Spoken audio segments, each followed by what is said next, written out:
Welcome back to GameSpot's coverage of E3 2019. Right now we're looking at indie games thanks to the Indie Mix. I'm Callie. I'm joined by Jake Decker. And right now we have Steve Copeland here for Anew, the Distant Lights. Thank you so much for coming by. Sure. So tell us a little bit about Anew, and maybe for someone who's not familiar with the game, like what's the elevator pitch here? Okay, so Anew the Distant Light is an action exploration game, and it's single player. There's a massive handcrafted game world that you can explore and play, and basically the storyline is about a child that has been sent off into space, and something horrible happened on Earth, and I don't want to give away too much because there's a mystery to the game, but basically you wake up from a sleep chamber and you have to figure out what happened to your co-pilot, and you're tasked with planting some seeds on this alien planet. All right, so you're going to be showing us some gameplay. You're going to be playing live for us, right? Yeah, so I'll just jump right in here. The art style is very striking. What was the influence behind that? So Jeff Spoonhauer, the artist for the game, really wanted to create sort of a surreal feeling. He would rattle off a lot of his favorite artist influences, but I can't I can't pull that one off. But basically, high concept was we wanted it to look like a storybook, like a children's storybook, and I can also definitely look see that. Yeah. very different from other games as much as we could. Anything to stand out. Yeah. Yeah, it is very I distinct. love this shot. When I was testing it out, I saw that shot and I was like, wow, that's really good. Yeah. And so it's just you and one other person working on this game, right? Yeah, 2 full-time developers, and we also have a really awesome composer, Will Roger, Right. and he just finished. He's a pretty big guy, right? Like, Yeah. He just finished Mortal Kombat, so if you like the music in Mortal Kombat, you'll like ours. Although ours is quite different. It's very bizarre music, kind of mirroring the surreal gameplay and art, visual art. What's it like working with him? It's great. It's great. Actually, all 3 of us live in separate towns, and we all work remotely together. And that's the beauty of working remotely, is you can just find the exact perfect fit for your team, and that's working out really great. That's awesome. So a lot of the storytelling in game is, even though it's a mystery, the storytelling is actually done without any dialogue or text, really. It's all live cutscenes that you don't lose agency while you're playing and figuring out the story. And basically, you just have to pay attention to what you see and what you hear, and you'll start to figure out your mission and learn more about the game world. That's got to be difficult, telling a story without using any words. Yeah, quite tricky. How'd you guys do that?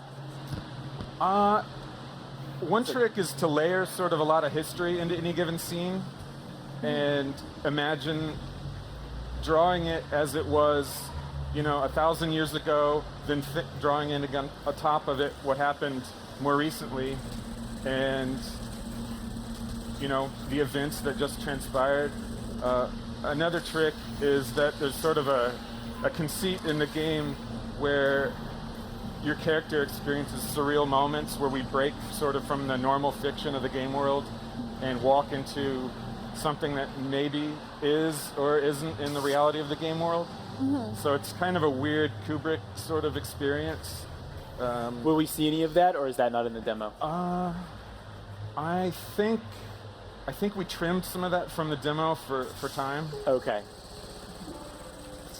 What are these guys, these little things? These are little swamp rats. We're trying to just start you off with a sort of an easy experience. Just so you can get used to the controls and stuff. Yeah. So we've got... You'll probably recognize some inspirations from other games in here. And the demo that is out right now is basically a semi-linear experience, just to show you lots of toys in a really kind of quick fashion.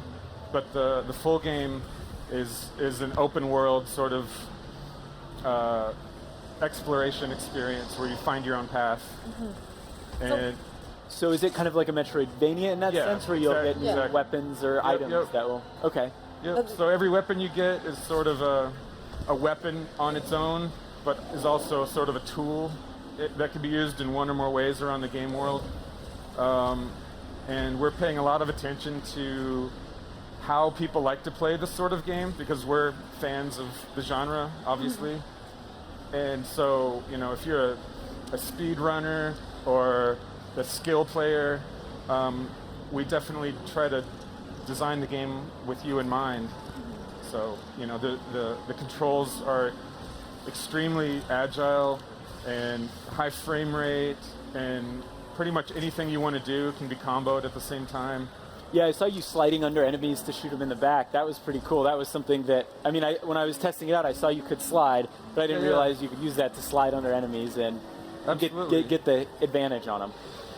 For real. So you mentioned you'll be able to recognize some inspirations, but I'm curious if there were any specific games that really inspired you guys to make Sure. it new. Well, it's a bit cliche at this point, but there's sort of like a shield gun play decision to make for any given battle, and the way that our shield energy works was kind of a Dark Souls inspired feel to it. Sort of the structure of the game obviously is inspired by games like Hollow Knight, the original Metroid, Castlevania, stuff like that. We've got a fun swimming section that like Ori and the Blind Forest kind of, and Limbo both kind of had a pretty strong influence on. So some of those are a little more recent. How long has this been in development? It's been in development for several years. Wow. Yeah. And you're getting, you have a demo out. Yeah, we're getting in alpha close to right now. release, yeah. So we haven't been doing too many trade shows and stuff just because there's so few of us working on the game. We're trying to stay focused, but we are getting more public with our game, and you can play the demo if you can go to Anew the game, or The Distant Light is a little bit easier to say, thedistantlight.com, and check out our Discord, wishlist us on Steam, all that good stuff, and we'll be in beta soon. I gotta ask, I saw that giant skeleton down there. Yeah, Any backstory on that? There is, but I'm not allowed to say. Okay, all right. It's one of those secrets. Yeah. Hopefully we get to one of the not one of the bosses, but rather one of the big vehicles in the game, because that's one of the things that we feel really sets this game apart. Is it's a solid game in its own accord, but each vehicle you find feels like a new character, and they really have a lot of deep gameplay around each different vehicle. So, What exactly do you mean by vehicle? Like a vehicle you pilot, or like? yeah, it's like a vehicle that you brought with you on your ship that got deployed, or maybe fell off the ship when it got damaged, or one that you stole from some of the alien civilizations you might encounter. And they work just like, oh no. They work just like any of the other pieces of equipment you might get. So they can function as a weapon or utility, maybe help you solve a puzzle, or provide you access to a different part of the game world. So, hopefully we'll get to one here in a second. I am interested to hear more about what you mean by the vehicles being their own character, just Absolutely. learning a new way to approach a situation, or Yeah, so essentially I'm trying to say that we try to design as much personality into the vehicles as we did the main character. yeah. So it's got its own sort of control scheme, its own feel. Oh wow! Here we go. Yeah. We call this guy the Goldback, and he's extremely powerful, obviously. Can he step? Yeah, he can. Oh yeah. So there's a lot of gameplay around kind of shepherding your vehicle along wherever you want to go, and then you frequently will have to get out of the vehicle to do something to bring it along with you, or to solve a puzzle. And any given thing it might be like a little safe base that you park somewhere in the game world to revisit when you need to heal up. And again, it is an open world game, so a lot of the times you want to have a hub, sort of home place that you can go to, a permanent home, and your home ship serves as that. And it's kind of its own character as well that you can return to and upgrade and repair and just increase its utility. Is there a way to quickly get to that ship? I don't think we're gonna make it there.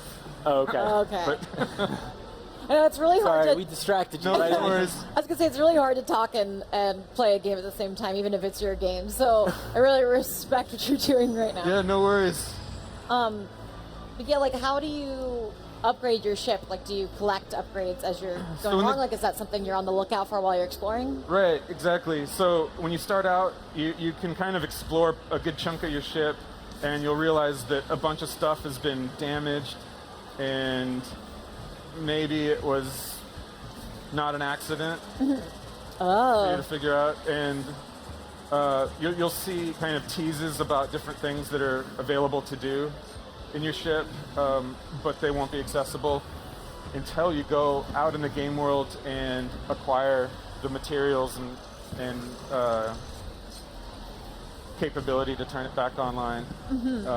So there'll be fun things like weapon customization, a simulation room that you can try to earn different little perks from, a map room that you can use for fast travel, a little shuttle bay that you can take to a little asteroid belt where you run around Super Mario Galaxy style on the little planetoids out there. oh, cool. I mean, there's it's a a lot really to huge it. game. Yeah, Yes. it sounds really, really deep. Unfortunately, we have to wrap up pretty soon. So Yeah, no worries. Is there anything else we didn't cover that you really want to talk about before we head off? Yeah, just if you're a fan of the genre, it's a really solid single-player experience. Lots of fun, lots of a really high skill cap game, so lots of opportunity to show off your capabilities. Doesn't necessarily mean it's super difficult, just there's a lot of headroom to play and do cool stuff. Awesome. Well, thank you so much for stopping by and showing us Anew, the Distant Light. Yep. Like you said, it's in alpha right now, so you can check it out. Check out the website. Yeah, thank you again. Thank you You're for welcome. watching. We will be right back with more from the Indie Mix at E3, so stay tuned. Don't go anywhere. We'll see you soon.